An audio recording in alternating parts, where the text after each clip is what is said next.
Good morning, Flagler County. I'm Rich Carroll. You're listening to Flagler's Morning News on Wednesday, October 18th. All those in favor of the contract that was presented, say aye. Aye. Aye. All those opposed? And it passes unanimously. All right, we now have a superintendent. Congratulations. Last night, the Flagler County School Board approved a 4-year contract with LaShaka Moore as she officially drops the interim tag to become superintendent of Flagler Schools. School Board member Sally Hunt offered congratulations. I like to abbreviate Superintendent Moore as Super Moore, and she really, to me, wears a cape and truly is now already just a superhero here, and I'm excited. Someone brought up the word legacy. I'm excited to see your legacy unfold here in Flagler County, so thank you for taking on this role. Moore's interim tenure was marked by a series of challenges, including a financial loss of $700,000 due to a fraud scheme, the Bunnell Elementary Assembly, and recent incidents of violence at Matanzas High School. Controversies have not been in short supply during her interim leadership. I will tell you, with all that has happened in the last 46 days, it has not discouraged me about serving in this role, but it encouraged me all the more because I know firsthand the great things that happen here in Flagler schools. And I've said it once and I will continue to say it. I want to give to this community a school district that they can be proud of. Superintendent Moore says it's all about the students. My legacy is my many students that I have taught and the opportunity to serve them. And when I see them out and about, and many of them now work for this organization, which I do not understand how that is possible, but for them to know that I am somebody who deeply cares for them and want what is best for them and for our families and our community to know that I have no other motivation other than to ensure that our students get the best education possible. This local news is a service of Flagler County's Toyota dealer, Beaver Toyota, US 1 St. Augustine, here to wow you.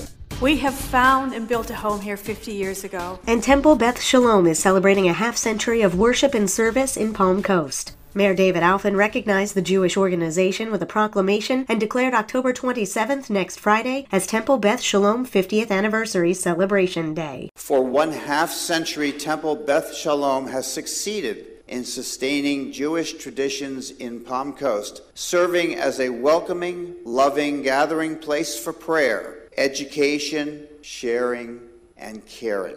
Whereas Temple Beth Shalom has been a bastion of support and community partnership in Palm Coast, subsidizing food drives and food banks, raising funds for student needs, and championing local pet adoptions and animal service organizations, exhibiting the congregation's responsive service for all walks of life. Temple Beth Shalom Rabbi Rose Eberly is grateful for the recognition and to call Palm Coast home. We love it so much. We're grateful for the participation you've allowed us in your lives and the participation we've been able to give within our county as well. So we hope that the next 50 years brings us closer together, expands our friendship and our goals. We know that we have found our home here, and we are so grateful to be in your company. Alfin says this anniversary comes at a poignant time in our history as Israel declares war against Hamas, following a terror attack in Israel that killed at least 1,400 people and wounded thousands of others. I, like many,